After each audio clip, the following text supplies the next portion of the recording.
All right. Ready? Are we starting? We're starting. Okay. And maybe we can start it right now. I just wrote something on my phone. All right, guys. This is how we see Sarah's mind, my mind. Been prepared for the episode. I'm just here for the ride. So this is what I wrote. I'm Vin Matano. I'm Sara Uwe. There you go. And this is the Career Collective. If you're new here, we chat about corporate life, building personal brands, starting businesses, and life in our 20s. Good summarize? That's what he said. All right. Exactly what we cover. And on today's episode, we're going to be talking about, I think I'm going to change this to like our corporate origin story. Ooh. You like that? I like that. Okay. Yeah.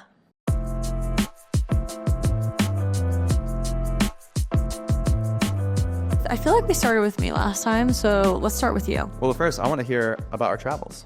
Oh my God. Yeah. We haven't We're caught up in a riffing. while. We're riffing. We're riffing. We haven't caught up in a while. Yeah, we haven't caught up in a while. And Vin wouldn't catch up with me when he walked in the door because he was like, let's wait for the podcast because then we're going to have to like relive it for the second time. We're not going to get our honest like reaction. I want the raw reaction. We're actually raw catching up right now. Yeah, actually. Yeah.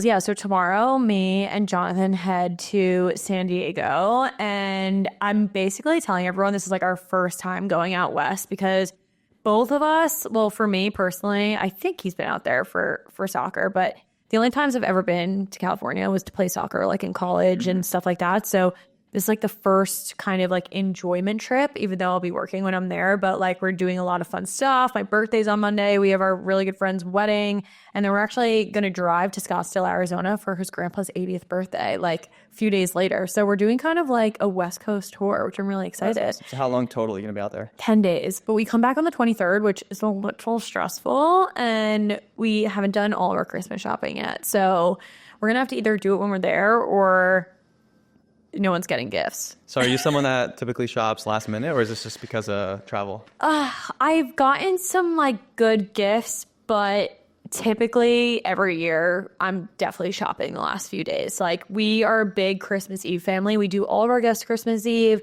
We host on Christmas Eve at my mom's house. And my entire family comes over. There's like 15 to 20 of us. And we literally go into my living room that we actually call the Christmas gift room because that's the only time we use that room is like. And by the way, she has a great, you guys can't see this. She has a great Christmas tree right here. And I wish it was like behind us somehow. I don't even want to bring it up right now because people are hating on me on social media for not fluffing this damn thing. But I fluffed it. And for the record, I've only ever had real trees. So this is my first fake tree. So I wasn't aware that you had to fluff a fake tree. I have to say, though, you do have to step up your ornament game. Not a lot of ornaments. You guys can't see it, but there's about five ornaments on a 6.5 foot tree. We're working, like we're starting from scratch, you know? But I will say they do look like sentimental, though. Yeah, they're all sentimental. We have, I feel like the coolest ones on the tree is we have like an engagement of like when we got engaged.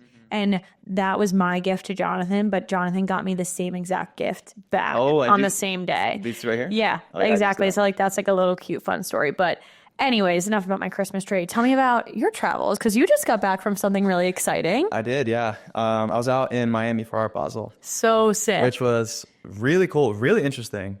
I had like no idea what to expect. I didn't plan to go out there. I was working with a brand called Sprout Social, and they were doing like a pop-up there. Okay. And so I traveled with them for a few events, and this one they're like, hey, we just need someone to help us with content. And I literally went by myself, and I just tried to make do. There's so much happening there. By the way, I had no idea what Art Basel was. So if you're like me, it's basically like this massive art fair that happens all around the world. They have it in like Miami, I think Switzerland or somewhere else. Wow, I didn't even know that. Also, I thought it was called Art Basil. So you learn something new every day. I'm unsure. Unclear. Not like the spice. Unclear. Basil is spice? Basil is a spice, yeah. Basil, yeah. But it was dope. I mean, like, originally it's for, like, the art industry, for people to show their artwork. And, like, actually, like, these really wealthy people will actually buy the art. And they have buyers that come in and buy the art. But now it's like a big party. So celebrities are in there. Like, I know. I saw, like, Alex Earl, like, partying up at, like, all the after parties with all these celebrities. And I'm like, wait a second. Who goes to this Art Basel? It's become, like, a big thing to go to. So like all the celebrities are there, like wealthy people are there, artists are there, musicians. It's actually become like a music week now. So there's like concerts. And that's pretty sick. Yeah, it was cool. But like I said, I went solo. So I was trying to just like figure out what to do. I did go to some art shows just to say I went. I saw some like interesting art. Yeah. And then I went to Delilah one night and saw Kate Renata, Oh, that's sick. which was pretty dope. And I had a few buddies out there, so I had like dinners planned and went to the Heat game. Oh, that's awesome. So it was pretty dope. This is like a message to everyone. Like, go on those solo trips because they could be some like the best ones that you ever experience. And like experiencing it by yourself is just like a different type of like feeling. It's like you feel really independent. You feel really confident.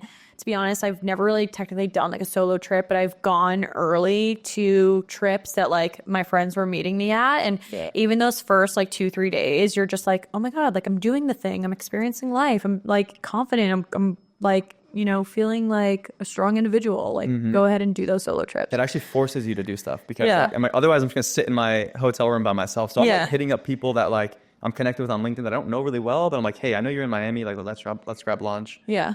So it was cool. Is it true also? I saw you like baristaing it up. Oh, so Sprout Social basically took over a coffee shop. That's pretty sick. I wasn't actually the barista, but like part of the video, I saw you behind the counter. I was behind the counter. I did pour one drink. Part of the joke, which I'm going to make, a video didn't come out yet, is that the reason that they brought me is because they needed extra baristas. And so I was pretending like I was involved, but like those people were there to work. Like I was like definitely interrupting their day. So I had to get out of there quick. If anyone owns a coffee shop that's listening to this could be your next employee. I'm taking tips from Sarah. But also, you also went to Paris. We haven't caught up in a while. Oh my God. Wow. Yeah, we really haven't caught up. Paris was awesome. I did a 3-day weekend with my mom and our best friends, and this is our 3rd time going to Paris. Wow. I'm going to say it because I'm going to be really honest on this podcast, but Paris is not my favorite city. Really? I have to admit. They won't be offended by me saying this because they already kind of know that, but I don't know. I'm just like, the French, I don't think they like us. They're not too pleased when you get into like an Uber or, you know, you try to like attempt to speak, you know, French. Like they're not having it. They're not the happiest people in my opinion. But, you know, I know a lot of people that love Paris and they like feel like it's like the most romantic city and this and that. But I will say, if you're ever trying to do like a European shopping trip, you have to go to Paris. That's probably the place where I've seen the best, most insane shopping ever. Designer or just anything? Designer, specifically designer. They have this place called La Galleria, and it's like Harrods. If you've been to Harrods in London, which has a special place in my heart, on steroids. And I actually never thought that was even possible. It is insane, like the most insane shopping. So I will say every time that we have gone, it's for like a little girl shopping weekend. And like, that's the best. And we have the best time, and being together is just ultimately the best. But Paris on my list, like great city, but not my fave. How many croissants did you have? Oh, too many to count. But let me tell you something. There is a place that is right underneath the hotel that we stay at. So we typically stay at this place called the Mayfair. It's in district like 1 or 2. Apparently districts are a big thing. That's how everyone knows where everything is in Paris, which I just found out, by the way. But they serve cappuccinos that are the size of your head. And literally every time we land there, we're just like straight to that cafe. And I'm telling you, it has to be just milk though. I don't know what is in there, but let me tell you, it gets me going the whole entire day. Yeah, I think so. Actually. Unless I'm just like so happy to be there and like sipping out of that cup that it's like, I mean, it's a bowl. It's literally a bowl of cappuccino. Like what more can you want? And I have to say, I've not found a place in New York City that serves a bowl of cappuccino. So if anyone knows, let me know because I will go there. Business opportunity. Exactly. But anyways, good. I think we're going to get right into it now. Now we've caught up. Let's get into it. We caught up. I actually wrote down some topics as I do. Of course you did. Basically, I think one of the interesting things about this podcast is we wanted to focus on like the corporate life, but also personal branding and maybe even starting our business. We want to cover like both sides of the spectrum. Yeah. The first episode is about us leaving our jobs. Yep. So this episode is the opposite. Yeah. It's going to be how we got our jobs. Yeah. Okay. And so I'm curious, I think for people, maybe they want to know, maybe they don't. You obviously had a sales career for 5 or 6 years. I did myself. Like, what did you actually study in school? Did you prepare for sales in any way? Oh God, here we go. I'm going to have like the most basic answer here. I majored in no other than communications. Because she's an athlete. Yeah. Yeah, that checks out. I'm an athlete. I had 3 minors pretty much because I just like had taken a lot of credits for some reason. I think someone made a mistake there and I'm probably going to blame myself. But I minored in health studies. Don't know why. Sports leadership not in that either. That's even a major. And management. But that, I think, definitely comes in handy and is most relevant because I was able to manage some people in my career so far. And I feel like going and leading and managing a team potentially in the near future with my new business, obviously that would come in handy. And then communications, I mean, I could pretty much talk to a wall. So I guess that came in handy as well. Why does every athlete study communications? It's the easy way out. It's the easiest major. Is that why? Yeah. Okay. And so do you think like the majors even mattered, or was that something that you took seriously? I mean, like for sales specifically, like me and you both know, like you don't need to major in anything relative to anything. Like you could be a nursing major and then work in a hospital for a year and then find out like this is literally not for you. And you go into a sales role. And honestly, I know nurses that went into an SDR role and they are phenomenal. Mm-hmm. They're quick on their feet. They're adaptable. They're really good under pressure. And that's all what it takes to be really successful within sales. So like if you're listening to this and you're like, oh my God, I think I want to get into sales, but I'm just so far out of my way of majoring in something else, like you still have an unbelievable chance at getting an amazing job in sales, and not even an amazing chance, like an unbelievable chance. Like people will hire you, not like for a nursing background, like they'll hire you 100%. But how about you? I mean, what did you major in? Well, to your point, they say that for sales, it's like one of the easiest professions to get into, but one of the hardest professions to stay in. Yeah. Stay in and get to the top, compete. It's all performance based. So if you're not performing, you're out. Yeah. And if you're not good under pressure, if you're not good with like a competitive environment, you crack, like you got to always be on it. Yeah. But what did you major in? So I actually knew I wanted to do sales like pretty early on. Like my dad had like a small business growing up. He's kind of like a salesman guy. Yeah. And he was like, yeah, if you want to make money when you're older, you either start a business or you get into sales. Yep. And so sales was attractive to me, but I didn't have a sales major. I went to a really small school at the Jersey Shore. So I studied marketing and management, but it was just so outdated. Like the marketing that we were learning was just like completely, totally not relevant to like the marketing that's happening today. Yeah. It was honestly, I would say going to college was more like a social thing, more than it was like academics for me at least. Where did you go? Monmouth. Oh my God. Wait. Do you know Monmouth? Yeah, of course I know Monmouth. They're in the MAC. Oh, duh, right. And Fairfield's in the MAC. Not So I play it. Yeah, they were. Now they're in the CAA. Yeah. Yeah. But they were in the MAC when I was there all 4 years. They won our conference like every single year. I hated playing you guys. They were really, really good at soccer. There's a few U.S. women's national players that actually went to Monmouth like years and years ago. I didn't know that. Yeah, they're now retired. But yeah, Monmouth was always like not our biggest rival because like more of our rivals were like the, Quinnipiacs of the world, ones that were in Connecticut. But Monmouth always won the conference every year. But anytime we drove onto your campus, I was like, oh my God, it's so nice. And you were in Long Branch, right? So it's like kind of by like the beach and stuff like that. Yeah, it was like... And Fairfield's by the beach, so it always kind of like reminded me of like a similar vibe. Yeah, it was really, they like spend extra on the campus to make it really beautiful. I forgot that you went to Monmouth. Yeah. And my junior and senior year, we lived like across from the beach. Yeah, that's like, what we did too. Senior year, we lived on the beach. Yeah. So cool. And then people are like, oh, that's so nice. But then it's like freezing. So you actually don't, at least I did. I really didn't go to the beach that often. Yeah, we were at the beach, like we drank on the beach probably every single day for the entire school year. But I mean, yeah, it's also on the Long Island Sound. You guys were on the ocean. Like, we're on the Long Island Sound. So what is that? You have to educate me. The Long Island Sound. Wow, we're doing a little bit of geography right. What? I've never been to Long Island. Yeah. That's another day. The Long Island Sound is like the body of water in between the North Shore of Long Island and Connecticut. So, do you know like the Great South Bay?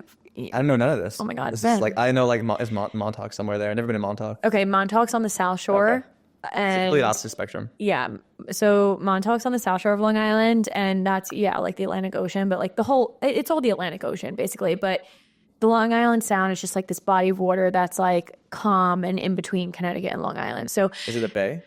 Like, yeah, pretty much. It's not like there's no like waves or anything like that. Typically, sometimes there is if it's windy, but like people call Long Island like the hurricane buffer for Connecticut because like we'll stop anything that comes like to Connecticut's way. You know what I mean? Like we're a little bit of like the barrier. Like we're protecting you, Connecticut. You're welcome. Yeah, I'm a Jersey boy. This is all just like I know you Jersey people. You're just like I stick to Jersey. Jersey. Oh my God, yeah. If I could like only place in the world that matters is Jersey. That's true. Wow, thank you. We should clip that one for the pod. We shouldn't. Okay, so you studied communications and like a few other things, management.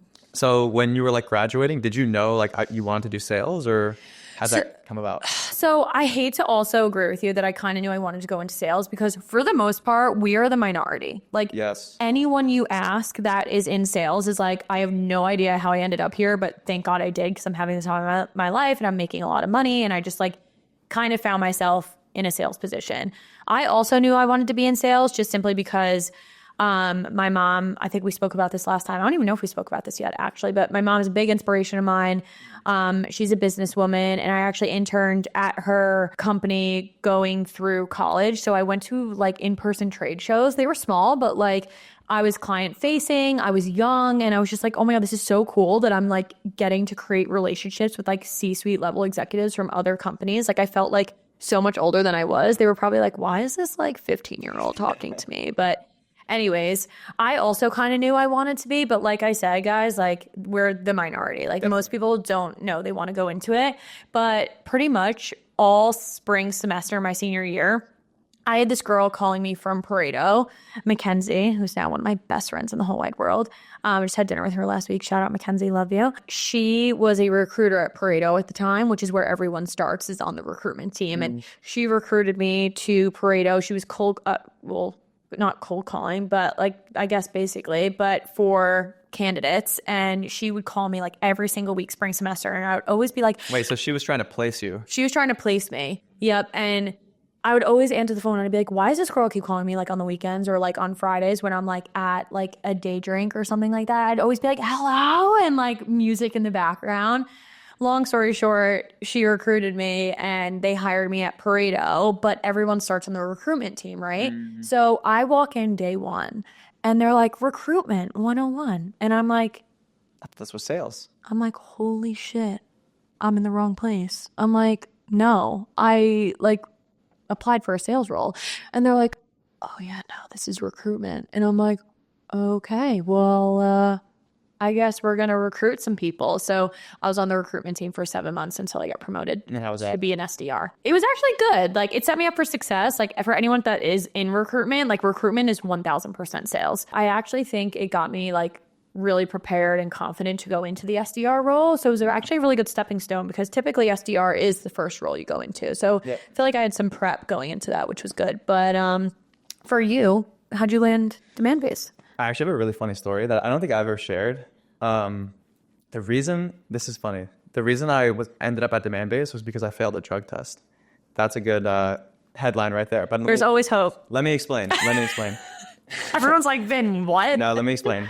So I knew I wanted to get into sales. Yep. I was going to my career service department all the time. I'm like, hey, what can you do for sales roles? And like, they were very old school. So when they heard sales, they thought like enterprise rent a car. They thought ADP, which is fine. It's just that's the mindset that they had. Right. And so I was getting pushed in that direction. And so I interviewing like crazy. I wound up interviewing at ADP, and like my school was very close with them. So they were like, you have to get in. It's a good sales program. So I was like, okay, that seems like a good stepping stone. Yeah. So I take the interview like super serious. It was like for a role that was basically in the field. Yep. So you're driving to different small businesses you're like, and trying to close. And so I didn't really love it, but I was like, okay, you know what? Good company. It seems cool.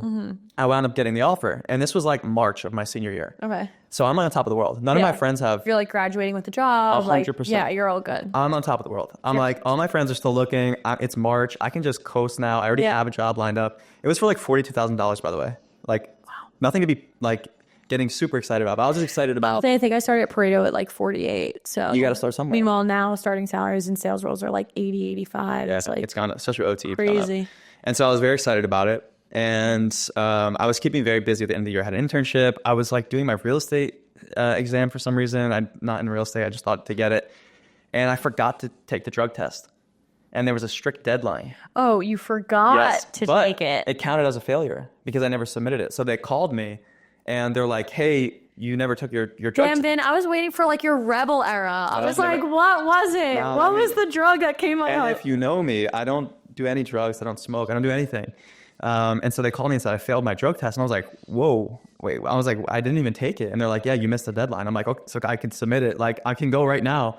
And they're like, no, you missed the deadline. We're going to resend your offer. And so then I was freaking out because like I basically coasted. Like I didn't go oh my God, jobs. That's awful. Yeah, I was pretty upset. And I was like freaking out. I was like, do I tell my parents? Like, this is it was all on me. I was like, I didn't go. It was my fault. And then I basically was graduated with no job now. So now my friends all had jobs and stuff lined up, and I had nothing. And I literally had like $2 in my savings because I was using my savings like for everything in college. Right, yeah. And so I was like freaking out like crazy, like literally like crazy. And then from May to basically July, I was like treating like looking for jobs like a full-time job. Like I would be on LinkedIn from 9 to 5 every single day. I was doing interviews, and then I came across Demand Base actually on LinkedIn, and I learned about the SDR role. I met with them and I was like, yo, this is literally just exactly what I'm looking for. Like I love marketing. They're selling marketing software. Like everyone's super nice. Yep.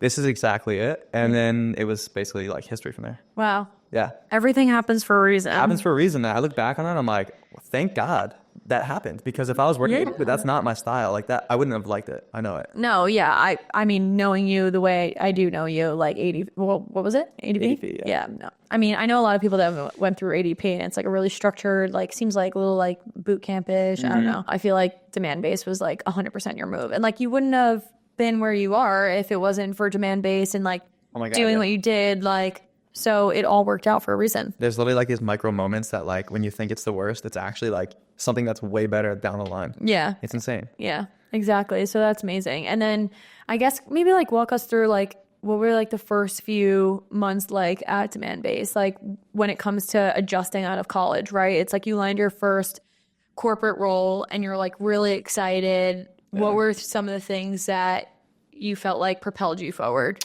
Well, we obviously were like in office, right? So like back in my day, right? No, we were in office like 5 days a week, and I was sitting right next to my manager. So when I started, I was like so nervous. And I remember I like called him like Mr. like Rooney, like his last name. Mr. And he's like, Rooney. yeah, you could just call me Kevin. Like, If Mr. Rooney, if Kevin Rooney's listening. yeah, Kevin. Yeah, we're friends still, so he might hear this. But, Hello, Mr. Rooney. they're all making fun of me. They're like, oh, you don't have to do that. Yeah. To answer your question, I think like the biggest thing to do is like making sure you're a sponge. And like I met with everybody on the team, like the good, the bad, found out what they were doing wrong, and like basically just try to find my own style. Yeah. I think that's really important. Even if you start a new company, not even like coming fresh out of college, but like even just joining a new company, if you could go in the office if they have one, especially when you first start, it's pretty beneficial. I agree. To be in there. Yeah, I agree. Being in office was probably like the best thing that I could have had for my like development and learning and stuff, and just being with my coworkers. To be honest, if you were to ask me back in the day, 3 months ago, what I thought about work from home, I would say that it was never for me, just because I absolutely loved going in. But to be honest, like I would say the last year that I was at Pareto, I worked from home like a good amount of times, but I was pretty much always in at least 3-4 days a week. Oh, wow. And I loved it. But now that I'm working from home, I'm like, wow. It's hard to go back, right? Yeah. I'm like, I don't know if I'd be able to go back, or I would definitely get a co-working space like, you know, like a WeWork or something like that, especially if I hired people, because I just do think like the collaboration in person is like unmatched. Like that is genuinely where you learn the most. Especially right out of college too. Like it seemed like you guys had a good friend group at Pareto. Oh my God, we still do. We still have a great friend group at Pareto, which is fantastic. So like those people that you meet, like your first corporate job, like they ended up, I mean, for me, they're like friends for life for me. Sure. But also if you're someone that's not like us, that's also really normal, right? Like if you're in your first corporate sales role and you're in a business where you're like, you know what, like something's off, or like this seems toxic, or like people are just not nice, like that's not the place for you. And it is 1000% okay to accept that you want to get another job, and you will get another job. So just know the grass can be greener, and sales at the end of the day, as pressurizing and as hard as it can be, and all the rejection that you face, like truthfully, your coworkers, if you're in a really good culture and a really good company that cares about their people, like they have your back, they support you, they want you to hit your goals. Like they're going to go out of their way to make sure that you do hit your goals. And your coworkers are going to be there to support you. So like, if that doesn't sound like a place you are right now, like maybe think about potentially exploring new opportunities, because like you want to make it fun, because the more fun that it is, like the easier it is going to be, the easier it will be for you to sell that product or service. Like you got to be passionate about it. You got to love the environment that you're in. Those two are deadly combo to make a lot of money. Yeah. Especially in sales too. I always found it interesting. Like at my company, it was competitive. Like people wanted to be like the best rep. That's like the nature of sales. But like it was never like, yo, I'm going to screw you over to make sure we get it. And if that's your environment, that's where you need to say, look in the mirror and say, okay, we need to find something new. Exactly. I kind of want to take a little step back actually. Like even before getting that first job, you're getting out of college, you're interviewing. How many companies did you interview for? Was it just Pareto? Good question. So I had a really sketchy internship in between graduating and like August, so May to August, and I had stayed in Connecticut for that internship. And it was like a social media internship. To be honest, I didn't do that much, and the company wasn't doing that much either. And the whole thing ended up just fizzling out. So I actually never even put it on my resume. But during that time, I was interviewing still, and I finally had given Mackenzie a call back being like, okay, like I think I want to come to this interview day. So if any of you listening have been through a Pareto interview day, it's a group interview. Oh, wow. Yeah. And it's pretty intense. But basically, if you're successful through the day, they will basically introduce you to multiple different clients so that you can interview with those clients. They're pretty much final stage interviews. And then what's cool about going to multiple of them is that like you also get to choose like which one is the best fit for you, especially if you get multiple offers. However, Pareto's smart and they use that interview process for themselves as well. So if they really like someone, they're going to hire them from that day too. So what's really funny is at the end of my interview day, I was successful. And back in the day, 5-6 years ago, we did wine and cheese for like the people that were successful at the end. And like we would get them really hyped for their interviews and stuff like that. So I'm having like wine and cheese and I'm like, wow, I got the job. Like, this is so cool. Like I'm going to go home to my boyfriend. I'm going to tell him I got the job. So I went up to our SVP of sales at the time and I was like, so like, when do I start? And she's like, wait, what? And I'm like, when do I start at Pareto? And she's like, wait, you want to work here? And I was like, wait a second, I'm really confused. I was like, did I get the job? And they were like, no, like you're just successful. Like now the fact that you're successful and that we vetted you so much so, like now we're going to introduce you to our clients that you're going to interview with. But I was like, oh my God. For some reason, I still wasn't understanding. I'm like 22. I'm like, I just had like a glass of wine. My tolerance is 0. And I'm like, wait, so I didn't get a job. That's shitty. So long story short, Pareto called me the next day and they were like, we heard you want to work at Pareto. And I was like, I guess so. Like, I guess I do. Like, I'm confused. Long story short, I should start saying short story long. Short story long, I interview with Pareto directly and I get the role at Pareto. And thank God I did because it was the best thing to ever happen to me. And I guess I kind of initiated it without really knowing. So I just feel like sometimes it's like fate. You know what I mean? I called your shot. I like called my shot on accident, not knowing what the hell was going on. But obviously it all worked out because I wouldn't change it for the world. So that takes a lot of balls though. Like fresh college grad going up to the SVP. Well, I was like, oh, this is where it's like you would think it takes a lot of balls, and I was really being really confident, but really I was going up to her to say goodbye and be like, thanks so much. Like I can't wait to start. And she was like, no, like you're really confused. And I was like, what?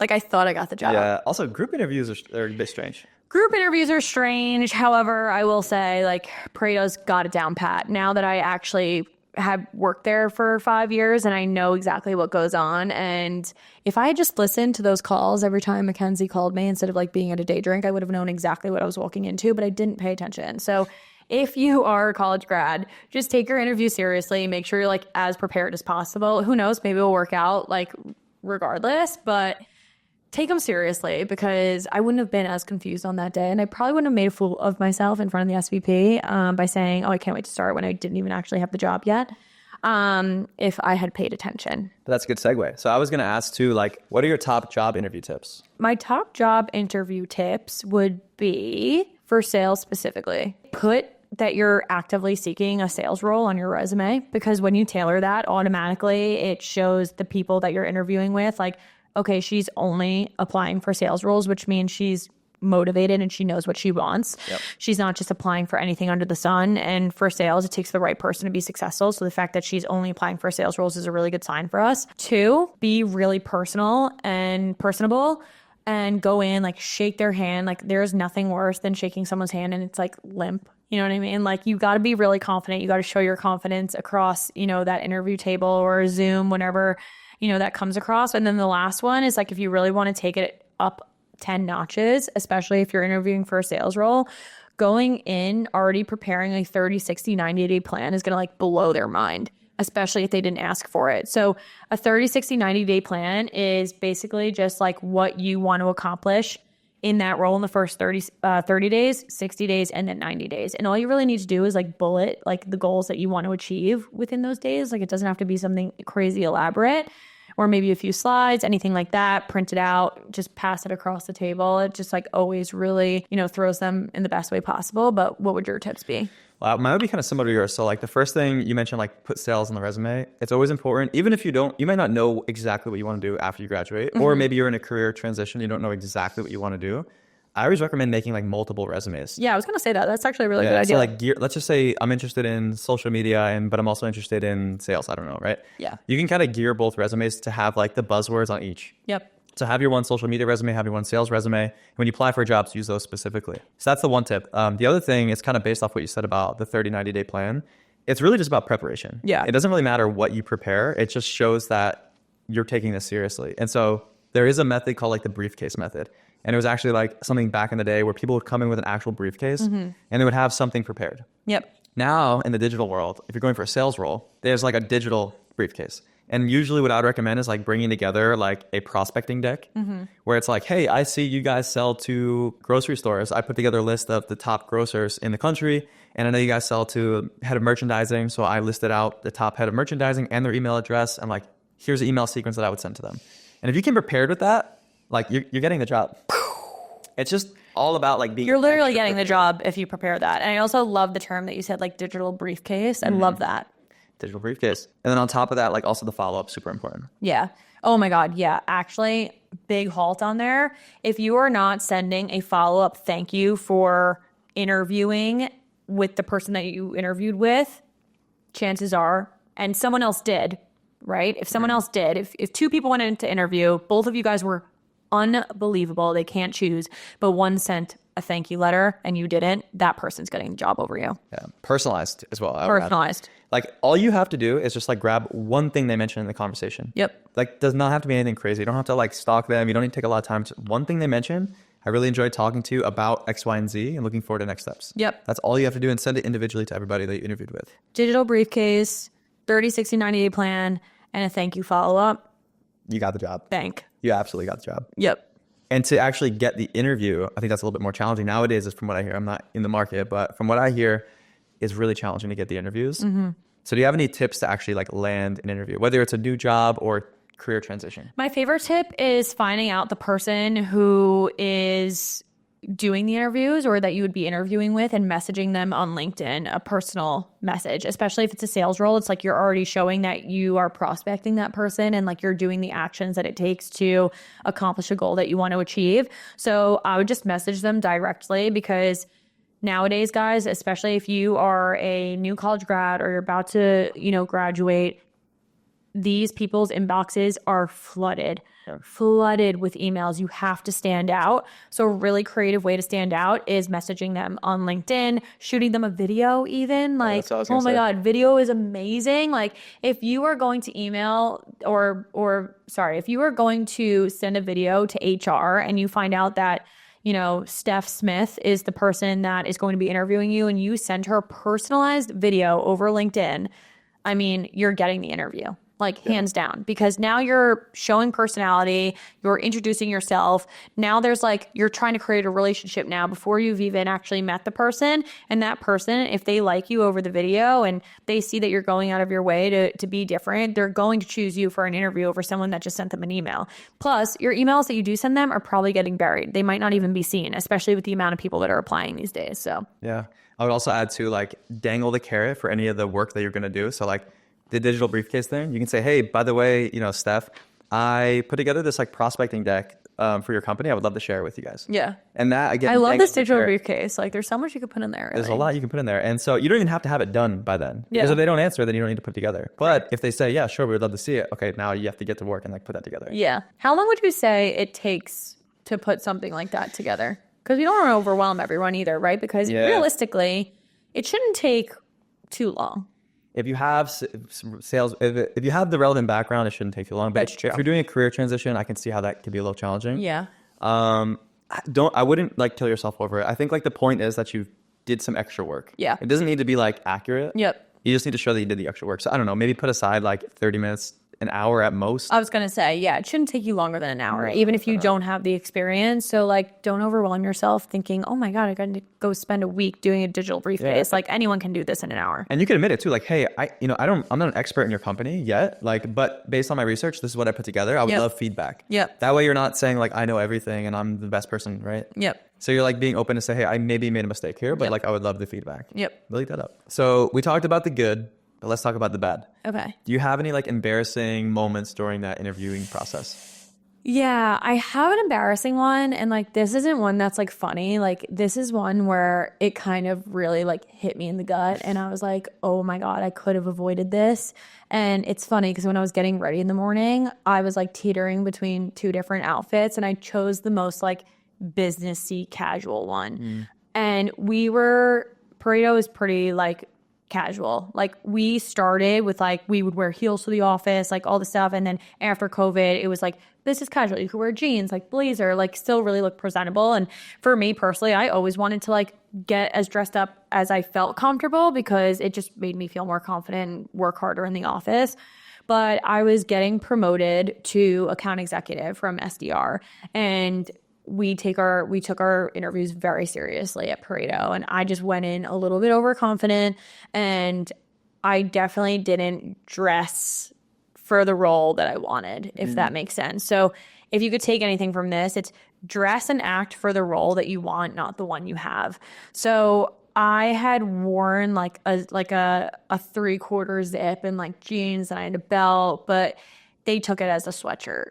And it's definitely arguable that it could have been a sweatshirt. Let us know in the comments. Is a quarter zip a sweatshirt or is it presentable business outfit? Yeah. It was like, Sarah, what was I doing? And then like their first, like right when I finished the interview, I nailed it, finished the interview. And I was like, what feedback do you guys have for me? And it was like, what are you wearing?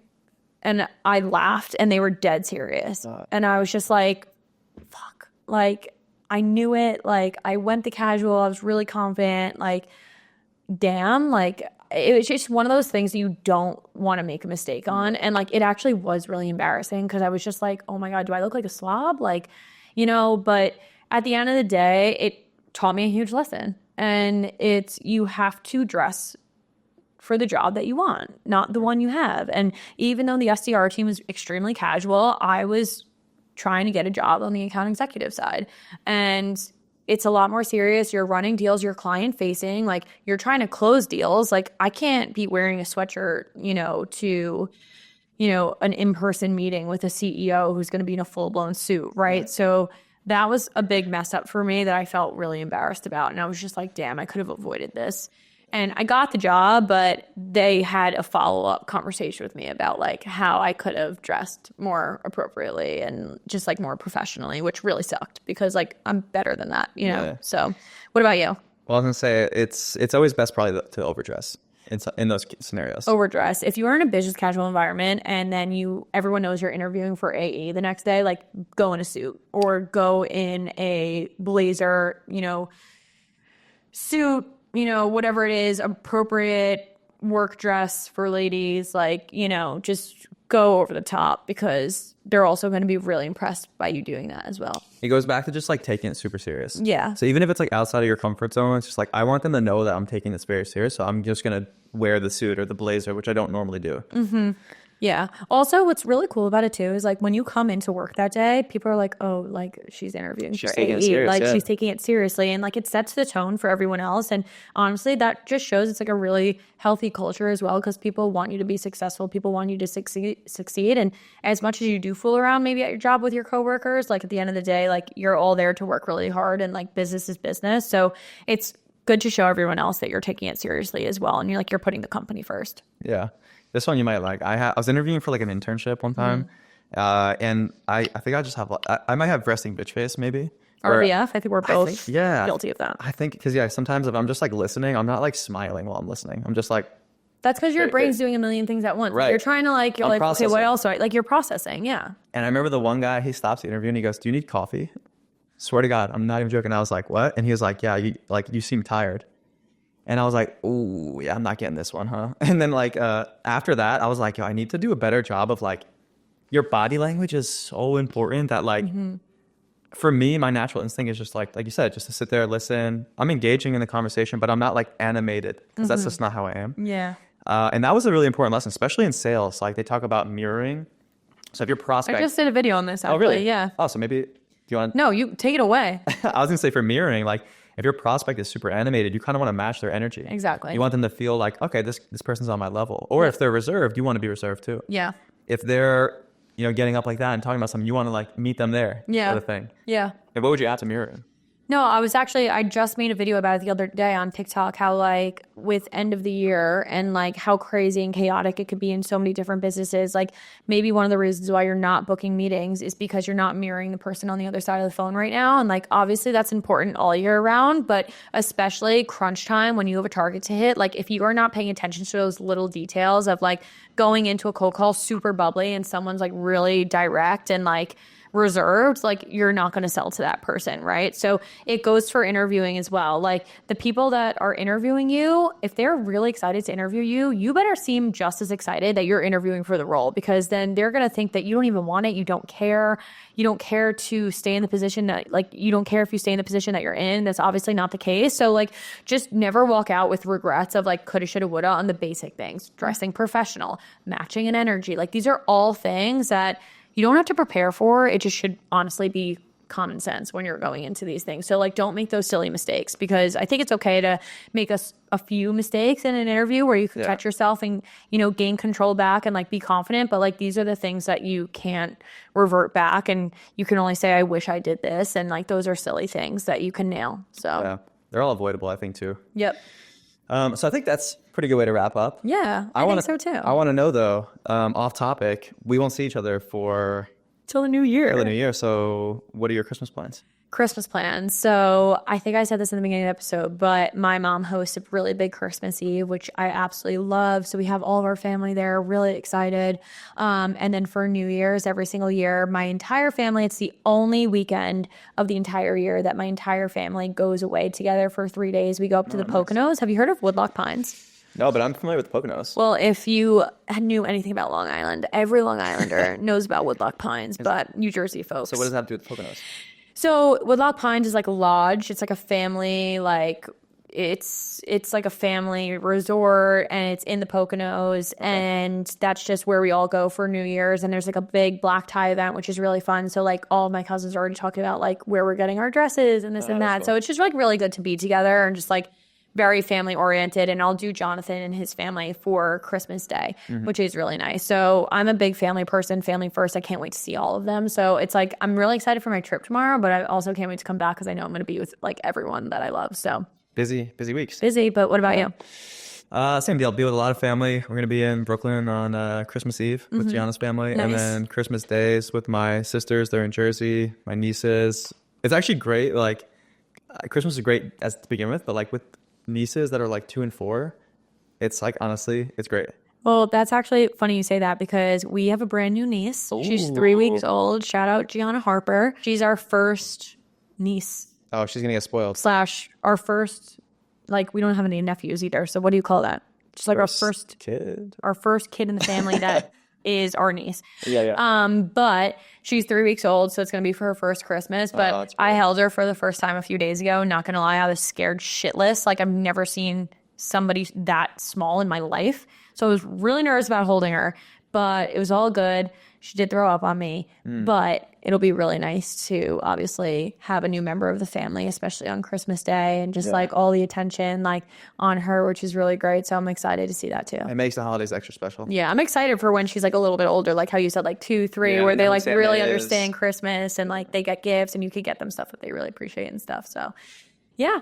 Well, that's a wrap. Yo, we're getting our synergies down right now. We really are. All right. Hopefully you guys love episode 2, and obviously you know where to find us. Let us know what you guys want to see on the next episode that we'll be doing in the new year. But that's a wrap. Merry Christmas. Merry Christmas.